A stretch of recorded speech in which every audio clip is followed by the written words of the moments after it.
All right. So I'm just going to talk for a little while, reflect a little bit on this teaching of Nibbana. We'll do a short practice.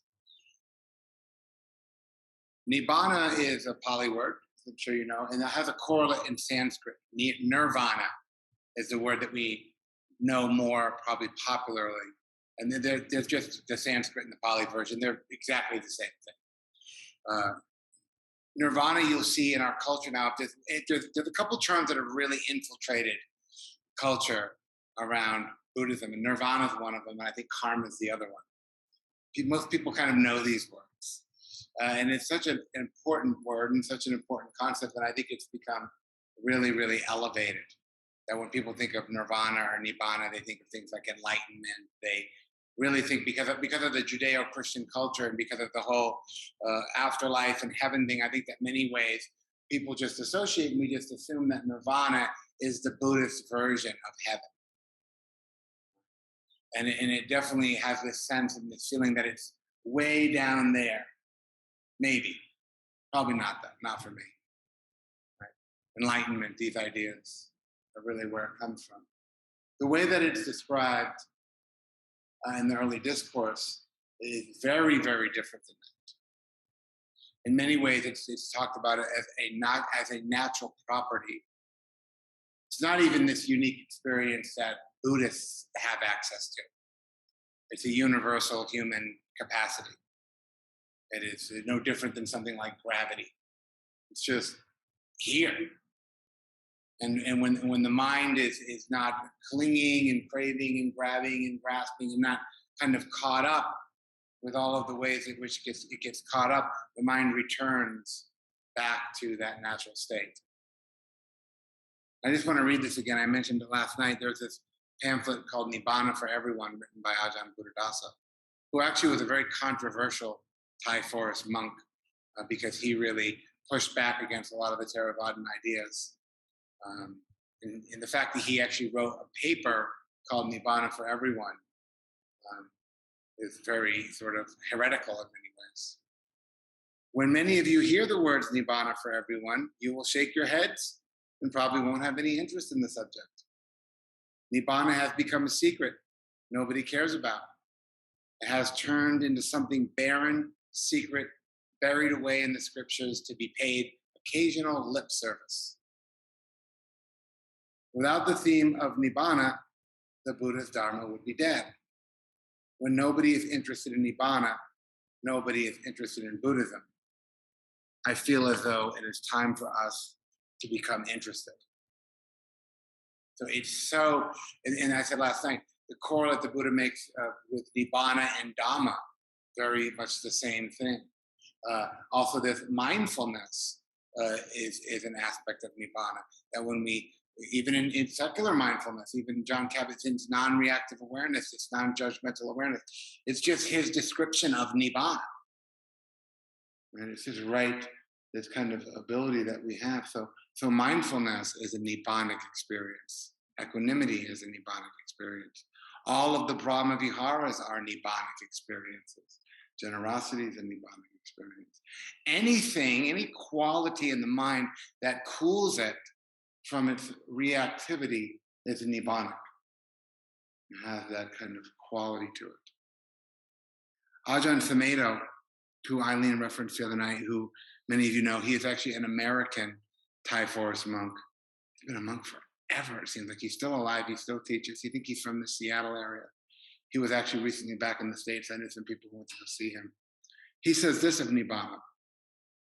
What makes the term Nibbana difficult to translate is that its meaning is beyond the power of words and concepts.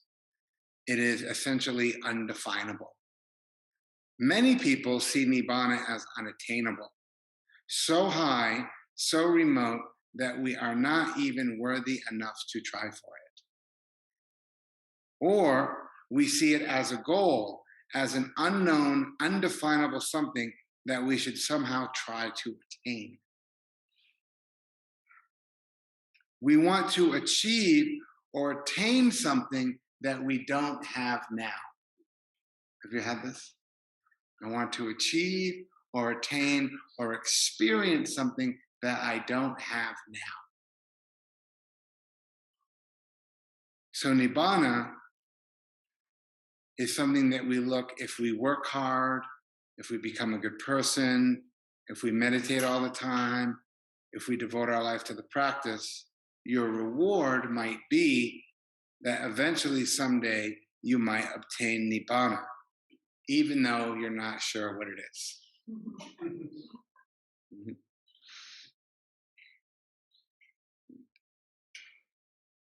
So you've had probably, I would probably argue there's probably been hundreds, if not perhaps thousands of moments of Nibbana in this hall since we started here.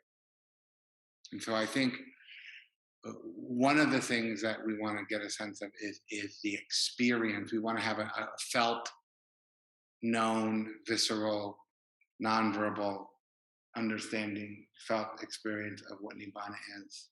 As the Buddha talked about last night, the idea that can be felt or sensed by the wise. So it's a Vedana thing, actually. It's a felt, sense, knowing, nonverbal, intuitive, we might even say. Of course, already now I'm running into the limitations of words. But you know what I mean, don't you? And so the other thing that I think that's very a Nibbanic intervention that we have early on in our practice that we don't necessarily categorize this way. And I wish teachers and I wish meditation culture would categorize it this way. People talk about this term actually with some degree of nervousness. And that is when you start practicing early on, it might have been the first time you sat or the first 10 times you sat, you might have noticed you slipped into an experience that felt very familiar. There's a kind of sense of, I don't know what this is, but I feel like I've been here before. What is this? I'm not reactive, I'm sitting, just sitting in a room, breathing. Nothing necessarily profound or mystical or even necessarily pleasant about it. But there's a kind of direct knowing again of a possibility. So when we look at these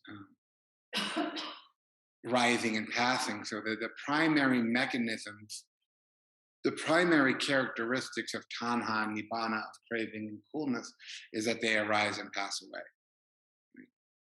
So we have to realize that the structure of the four truths or the tasks or whatever we want to call them, these four, they have an inherent nature to arise and to pass away, actually on their own.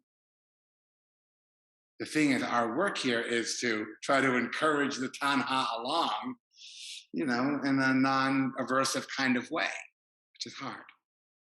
Things can turn into aversion very quickly, which is why I believe when you look at the Mahasi, Sayadaw, in the Burmese technique of meditation in particular, the breathing aspect that you might have noticed, or you have probably learned, if you sat in that tradition, or many teachers have pointed it out, that they are always asking us to notice the in and out breath and the experience of rising and falling.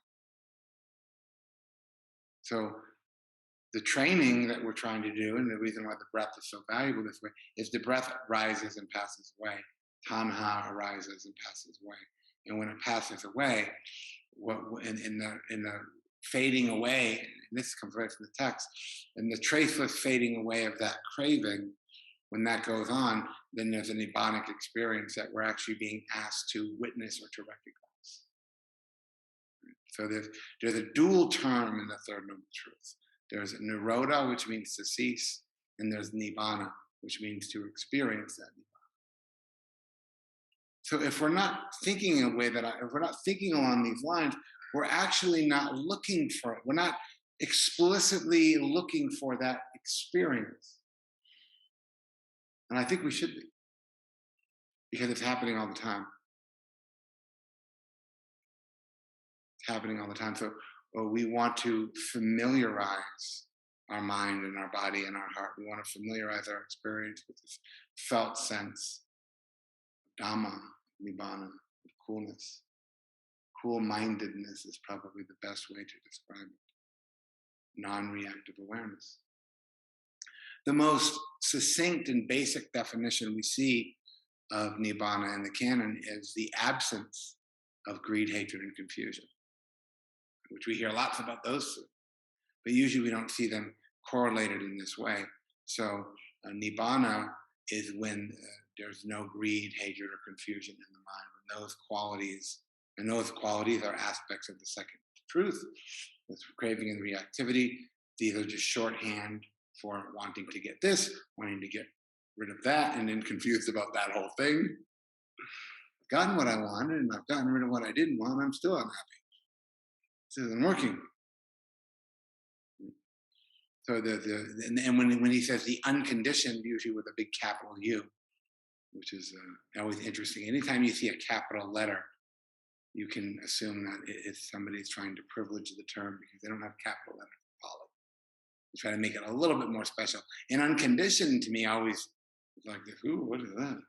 It sounds like Buddhist heaven again. It sounds like some tapping into some universal thing behind the mind out there somewhere that's like, unconditioned just means that the mind is not being conditioned in this particular moment by greed, hatred, or confusion. That's all it means. And so we all have been conditioned by these three. And so unconditioning is really kind of what we're doing in Dharma practice. We're trying to uncondition or decondition or deconstruct these habituations that kind of incline the mind towards being more in the ceasing, more in the falling away, more in the dropping off. And that's a training, very, very kind of clear, and also not very vague and not very mystical, very kind of easy to notice. And there's another story in the canon where somebody comes to the Buddha and says, I've heard you say this Dhamma is clearly visible and inviting and uplifting. What do you mean by that? What do you mean it's clearly visible? And the Buddha says, well, let me ask you a question. He says, when you have greed in your mind, do you know you have greed in your mind? And I think it's Vajragota who asks the question. He says, yeah, I can. And when I have greed in my mind, I know that. He goes, when you have hatred in your mind, do you know you have hatred in your mind? He says, yeah. And when you have confusion in your mind, do you know that you have confusion in your mind? He says, yeah. And he goes on, of course, from the repetitive nature. Says, do you know when you don't have greed in your mind? Do you know? And he says, when I say the Dhamma or Nibbana is clearly visible, that's what I mean. And of course, we know greed, hatred, and confusion. Delusion is usually called. I think that's not the right term. You've probably heard this many, many times. This is kind of, but we don't usually hear that the correlation, the experience that comes when those qualities aren't in the mind. So anytime you don't have greed, hatred, or confusion present in your mind, you have a Nibbanic experience that you aren't in. Now, also, Nibbana doesn't mean that there's not thinking. Doesn't mean that the whole, psychological palette is just dry and open and spacious and empty. That's not it either. It just means that the thinking or the quality of the cognition is in non-reactive. I'm not wanting something and I'm not wanting to get rid of something. That's all. It's really not very special, which is a little bit irritating and also like really uplifting at the same time. Mm-hmm.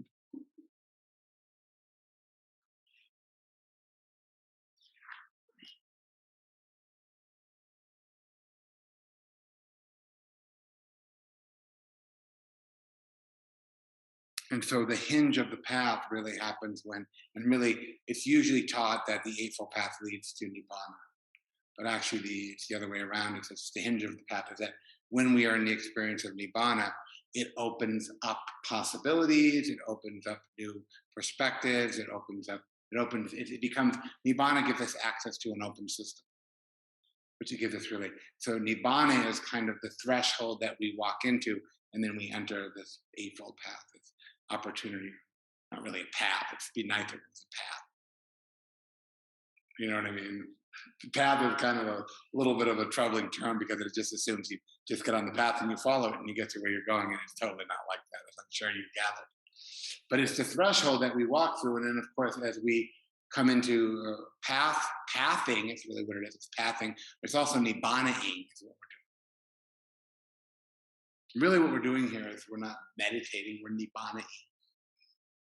And then from that cool-minded space of non-reactivity, that puts us right into right view or complete perspective allows us to see that there's an open possibility. Nothing's predetermined, so nothing's random. It gives us all these really subtle qualities that we hear about. It gives us a sense of kindness, or a sense of being adaptive, being able to not hold tightly to our views, being able to. It gives us really access to all of these terms and these ideas that we associate with mindfulness and wisdom. But Nibbana is the prerequisite for this. So you even notice that even in a 5-minute sit or a 20-minute sit, you're getting access to that much of the time. And I think if we keep it way remote, way out there, way undoable, we're missing out on something that's very core, very key. So let's try for this, and let's try for this all day. So your practice today is to recognize, cultivate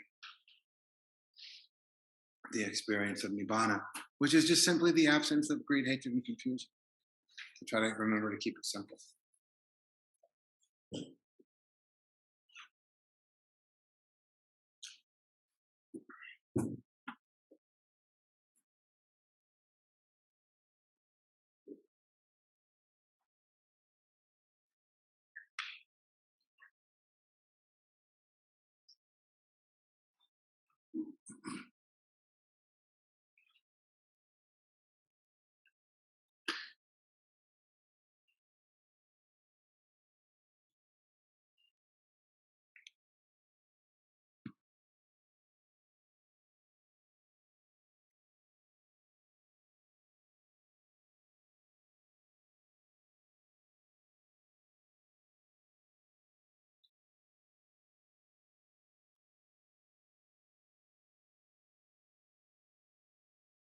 And just taking some time, some moments to really settle into the body, embodying the physical, material aspect of your experience, the felt sense of coolness, heat, and just a range of comfort and discomfort. There might be tiredness, tension.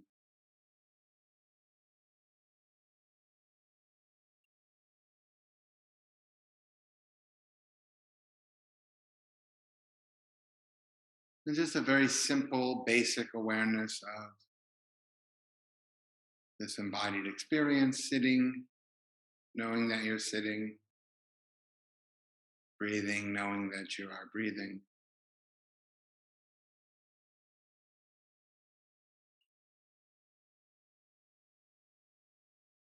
And knowing that there are thoughts, ideas, plans, memories, concerns, worries.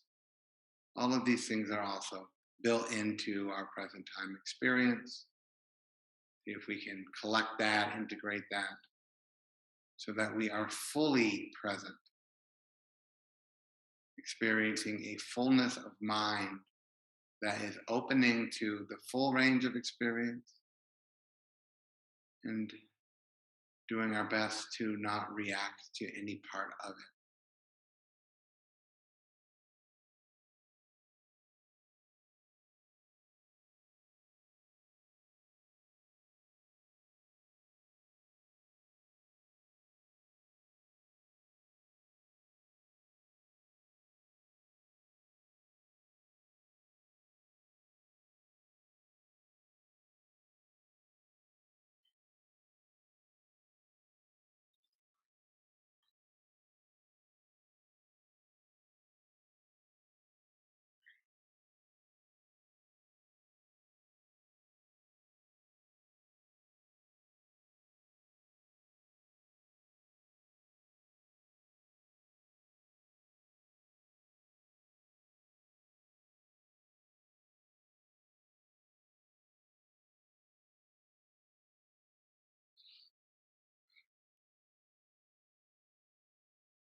And seeing if you can just allow your mind to rest into the presence of the body.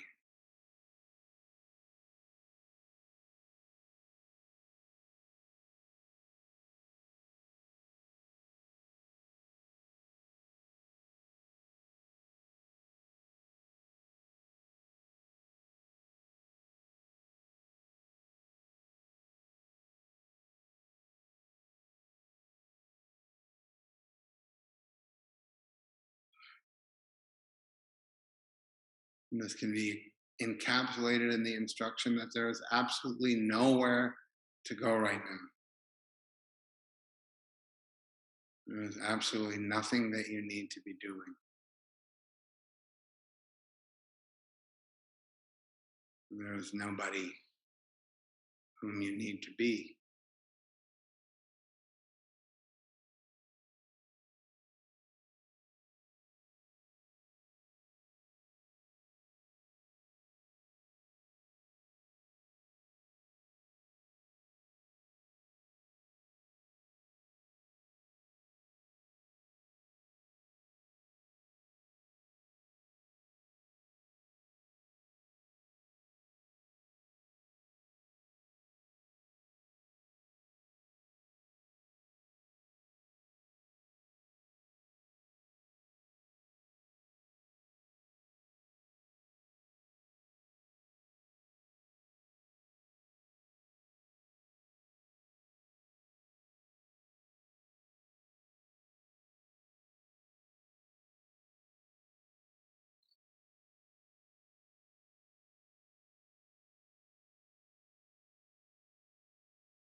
When we lose this quality of Nibbana, this quality of presence and ease, in those moments where we imagine,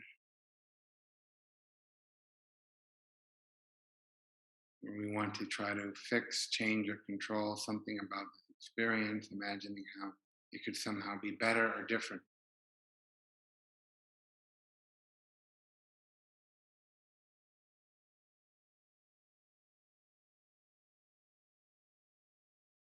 As Ajahn Sumedho says many, many times, right now, it's like this. This is what it's like right now. The body is like this.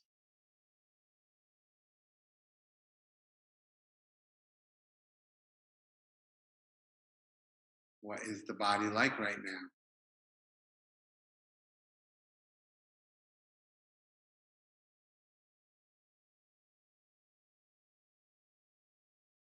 The mind is like this. Right now, this is what the mind is like.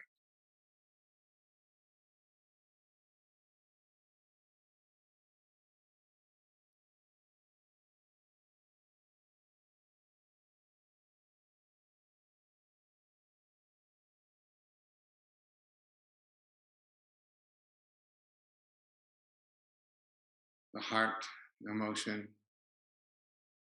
feeling is like this right now. Right now, my heart is like this.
And the mindfulness practice here is to remember to recognize this present moment experience,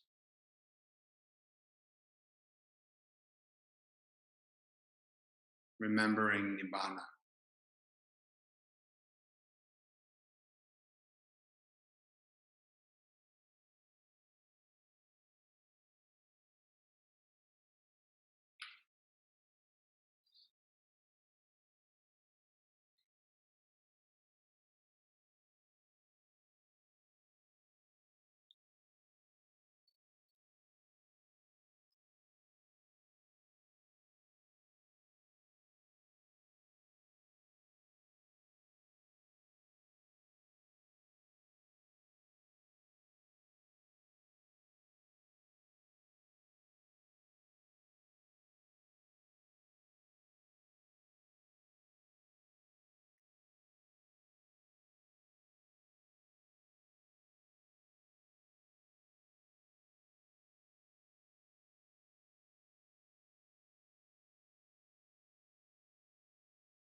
So we just practice coming back to that which is already here.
See if you can experience more moments of freedom from this need for things to be other than the way they are.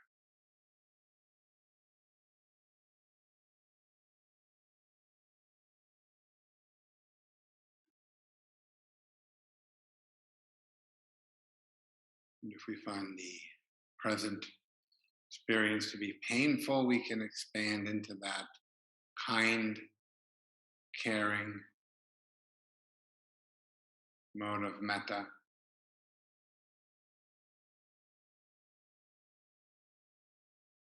We find the present experience to be enjoyable, we can also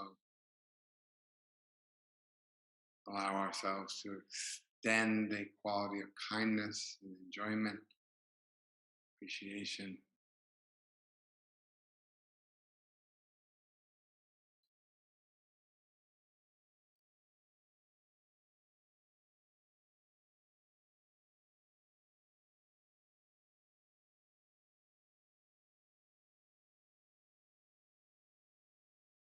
Whatever is helpful to keep the mind cool, non reactive.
Just simply keep coming back, connecting and sustaining with this present time experience.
All right, everybody, thank you for your practice this morning.